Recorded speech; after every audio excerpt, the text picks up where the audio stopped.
Oh, straight into the roof of the net. Nice one. Straight down the middle. So a good performance from both teams. Hi, welcome to Firstpost. I'm Rupha Ramani. Let's get started.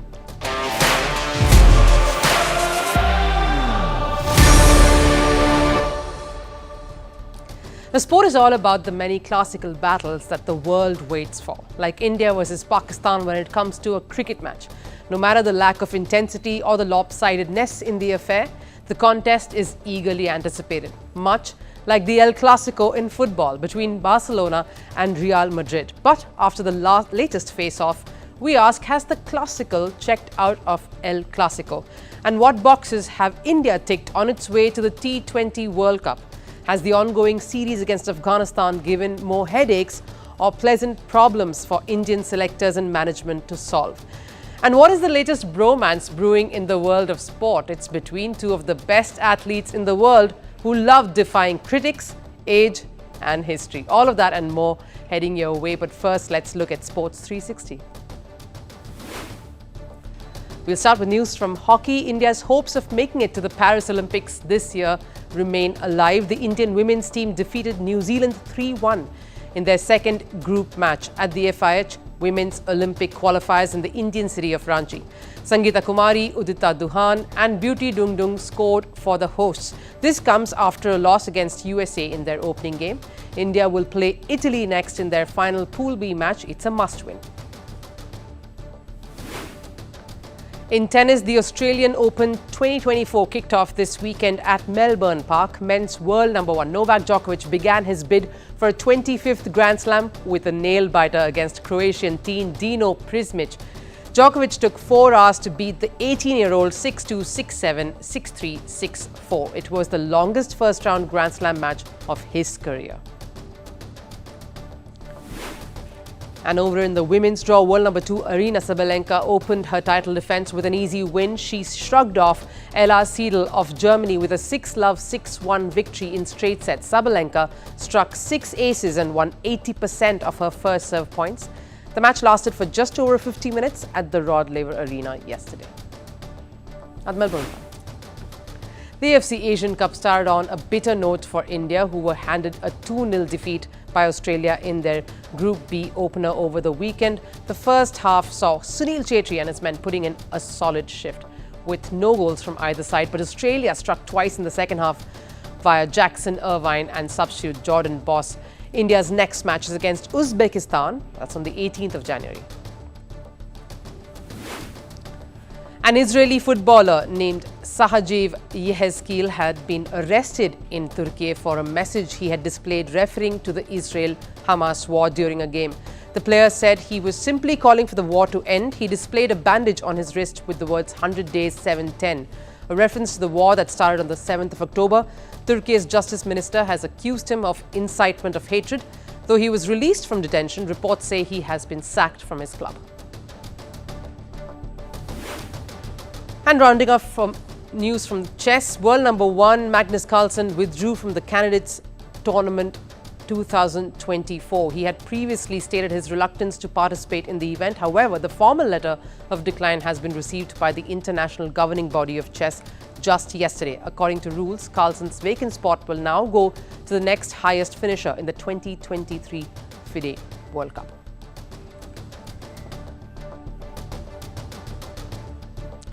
The Indian cricket team seems to be getting some of the things right as they work towards the T20 World Cup. The series against Afghanistan was the litmus test to figuring out what gaps needed filling. The Indian Premier League will of course be the other major tournament that will give selectors the final picture.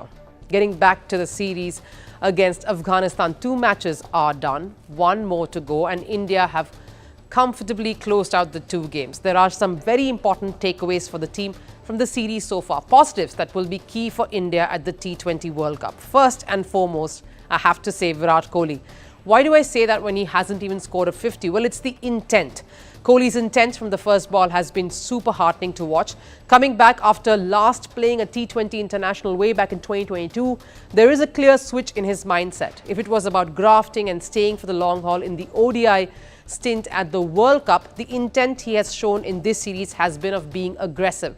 Exactly what we spoke about some weeks ago, that India as a T20 outfit needs to remold the way they bat. Batting is different in T20, target setting is different in this format. And that was seen with the way he approached his stay out in the middle. And that seems to be the mantra for the batting lineup. Key would be to be mindful even in the madness. But speaking of the batting, the other positive has to be that of Yashasvi Jaiswal. Now, we spoke about how he's quite a monster in the shorter formats, and he proved to do just that in the second game where he got in after a niggle kept him out in the first. He played with a lot of freedom. The left-handed opener is perfect at the top of the order. He formed a key partnership with Virat Kohli out in the middle. He has been mentored well by the seniors in the side, as he himself said post the second game, and a lot of his fire will be key to India's fortunes in the T20 World Cup. He can put the pressure on the bowling unit right at the start, and with another explosive opener in Rohit Sharma at the other end, this opening combo is truly dangerous to stand up to. Another positive, the positive takeaway number 3 for India, Shivam Dube. There were so many concerns over his inconsistencies showing in the past for India, as well as his Indian Premier League side, the Chennai Super Kings. But here's another player who has benefited from the MSD school of training, especially since 2023, which has been a new and improved Dube. After Rinku Singh contributed his focus hitting to Dhoni's tips, it's Shivam Dube's turn to attribute his roaring comeback to the legendary former India captain MS Dhoni.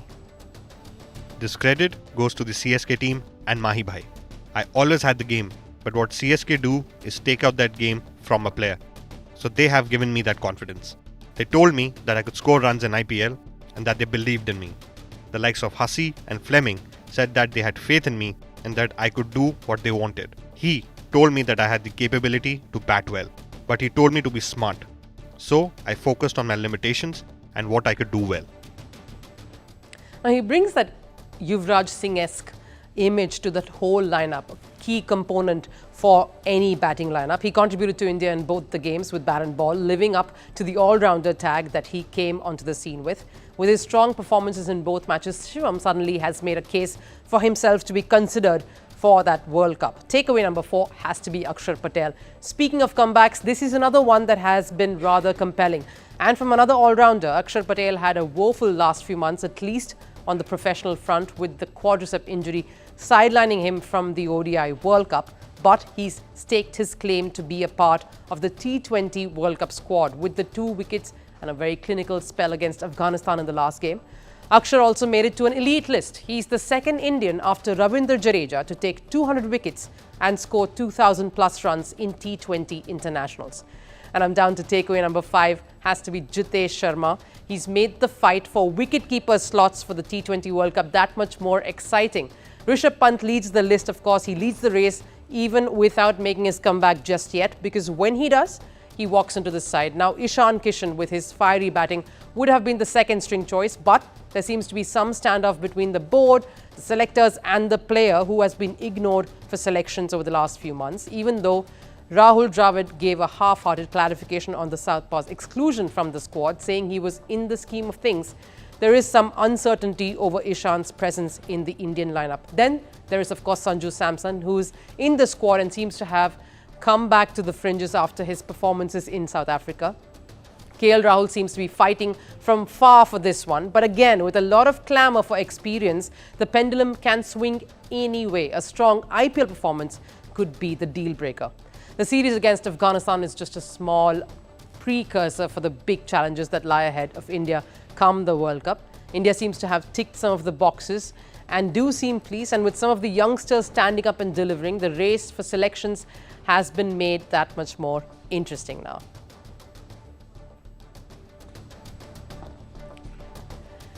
The lead up to the first El Clasico of 2024 had promised a blockbuster showdown. Real Madrid taking on Barcelona in the Spanish Super Cup final.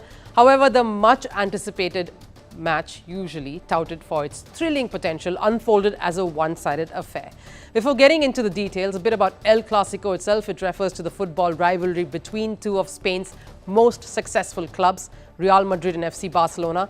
The term El Clasico, of course, is used to describe the encounter between these two super clubs. It's a showdown which fans categorically mark in their calendars. The Spanish term, of course, translates to classic in English, and when Madrid and Barca take on each other, it's considered to be the pinnacle of good old Spanish football. Therefore, the idea, a classic encounter. It wasn't too long ago that this term entered mainstream Spanish football. Of course, traversed to other disciplines as well, owing to the intensity of the battle at hand, but roughly in the mid-2000s is when it became really popular.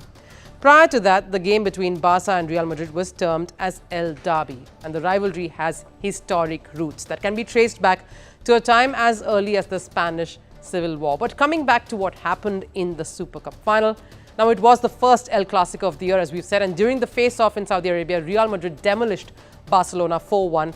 Winger Vinicius Jr. found the back of the net for Real Madrid thrice, all three goals coming in within 39 minutes of the game. And Barca's only goal came from, yes, the much criticized, yes, seemingly lone warrior, Robert Lewandowski. Their misery worsened after defender Ronald Araujo was sent off. Rodrigo sealed the match for Real in the 64th minute with the fourth goal for Madrid to win the Spanish Super Cup. Barca looked like it just wanted to get out of there and go home. It was a tough pill to swallow, especially for Xavi Hernandez. This is the time to apologize to the fans. I said before, our performance today wasn't up to the standards of a final, and even more so one against Madrid. And I'm the one who's primarily responsible for that. So now we have to take the criticism on the chin and keep on working. There is nothing else for it. It's a tough defeat, but we've responded well from tough defeats before. And certainly, I'm convinced that we will be back competing in the best way possible. Now, this was a rematch of last year's Supercopa final when a one-sided Clasico ended with Barcelona winning it 3-1. You see, that's the competitive nature of El Clasicos. Either of the team possesses the strength to secure victory, to swing the match either way. But the match yesterday was unlike the ones we've seen in the past. Madrid's superiority on the field from the start made the outcome clear even before halfway into the game.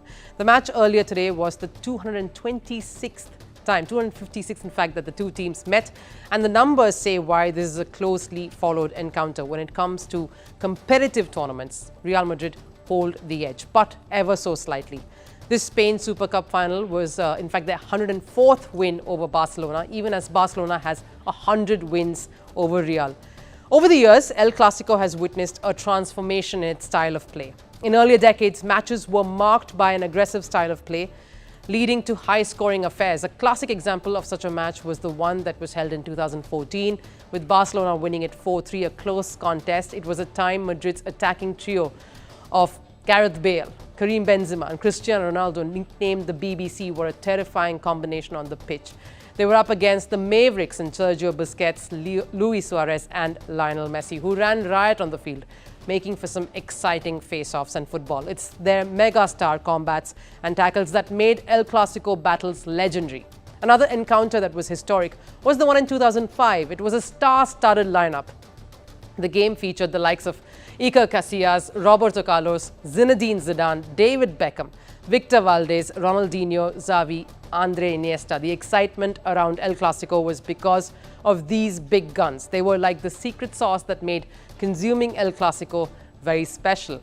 Such, of course, names served as prime examples who not only defined an era of El Clasico but also contributed to the global appeal of the rivalry. Even lopsided affairs, such as the one in 2010 in which Madrid suffered its most humbling 5-0 loss, would keep fans enthralled and in eager anticipation because they were the ones, or the who's who of football royalties. The last blow, rather last nail in the coffin of the El Clasicos, probably was the departures of the stars who went on to be the face of the two sides. Ronaldo's departure from Madrid in 2018 and Lionel Messi from Barcelona to Paris Saint-Germain in 2021. The exit of these stalwarts who made the battle regal contributed to the El Clasico legacy, owing to their massive fan bases. It is virtually impossible to recreate the same level of praise. Perhaps that's why contemporaries like Vinicius Jr. still pays tribute to their icons even after so many years. CR7 was present at the stadium at the Spanish Super Cup final, witnessing this match, and each time Vinicius found the back of the net, he copied Ronaldo's iconic celebratory pose. There's something about the El Clasico that draws the best from both these teams to the stadiums. And the legacy is a huge burden to bear. The burden is on the next generation, the generation that's coming in to keep the classy in El Clasico still alive. Not just to keep the legacy going, but also keep the fuel in the rivalry between the teams and the fans just as exciting. Now, we have all witnessed bromance in the realm of sports. The tales of such camaraderie always leaves a nice subplot in the intense rivalries. One such iconic duo that sort of hit the bromance button hard were tennis's legendary doubles pair of Leander Paes and Mahesh Bhupathi, at least before the fallout occurred. Not only did they dominate the doubles court with their incredible synergy, but also charmed fans with their chest bumps and the chemistry. Such a bond has also been shared by fierce competitors in the same discipline, like Rafael Nadal and Roger Federer. They've shown that sportsmanship and friendship can coexist. But a new one-of-a-kind love story has been brewing. Word on the street is that Virat Kohli and Novak Djokovic have fallen prey to Cupid's arrow. In the thrilling world of sports where competition fuels the fire, bromance and brotherly love adds a heartwarming touch. Take it from the quirky ambassadors themselves, Leander Paes and Mahesh Bhupathi, or Lionel Messi and Luis Suarez. It's not about the trophies, it's about the shared laughs, the secret handshakes, and the occasional victory dance. The latest entry in this chapter of brotherhood that no one saw coming has erupted across social media platforms. It's the kind where tennis rackets and cricket bats are the only accomplices. No secrecy here, the protagonists of this script are India's cricket superstar Virat Kohli and tennis world #1 Novak Djokovic. It sounds like a match made in sports heaven, where the scoreboard can only read love all. In the lead-up to the Australian Open 2024, tennis legend Novak Djokovic has grabbed all the headlines. He revealed his bond with the charismatic Virat Kohli. They have been text buddies for a long time. Shocking revelations. Although they haven't physically crossed paths with each other, their online banter is clearly a smashing hit. Here's what Djokovic said before his hunt for another Grand Slam began. Virat and I have been texting for a few years, but we have never got a chance to meet in person. It was a privilege and honor to listen to him speak nicely about me. I admire his career and achievements. Looks like someone brought a lucky charm to the court, and Virat's vibes worked like magic, with Djokovic clinching victory after a spirited fight in the first round. You must be thinking it's unrequited love by now, but hold on, because this bromance isn't playing solo. Kohli too has spilled some beans. I got in touch with Novak very organically. When I saw his profile on Instagram, I pressed the message button. I thought I would just message him. Then I saw his message already on my DM. Hopefully, if he comes to India soon or I happen to be in a country where he's playing, we'll definitely catch up and have a cup of coffee. Did Virat just spice it up a notch higher? Forget about match points. It's all about coffee grounds and a possible date now. Can you almost feel the chemistry between these two? Djokovic then acknowledges this and passes on a special invite to play with him when they do happen to be in the same city. It's almost untraceable at what point these two turned from athletes into pals. The exact timeline might be hazy, but one thing's for sure. They are the real MVPs who've aced both the game as well as the art of bromance. Right, we're nearing the end of the show. Time for last serve, and it's a record breaker that we are ending the show with. Agnes Etich, who is a sensational long-distance runner, created a stunning 10-kilometer world record, becoming the first woman to do so. Simply unbelievable.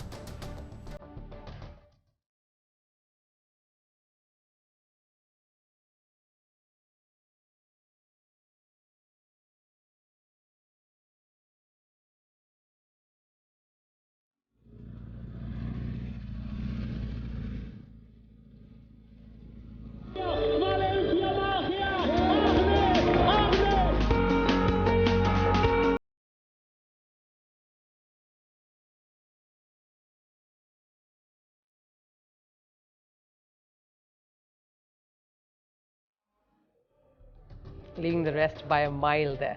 But that does it here on Firstpost. Thanks so much for joining in and tuning in today. I'll see you again tomorrow. Till then, of course, take care. Bye-bye.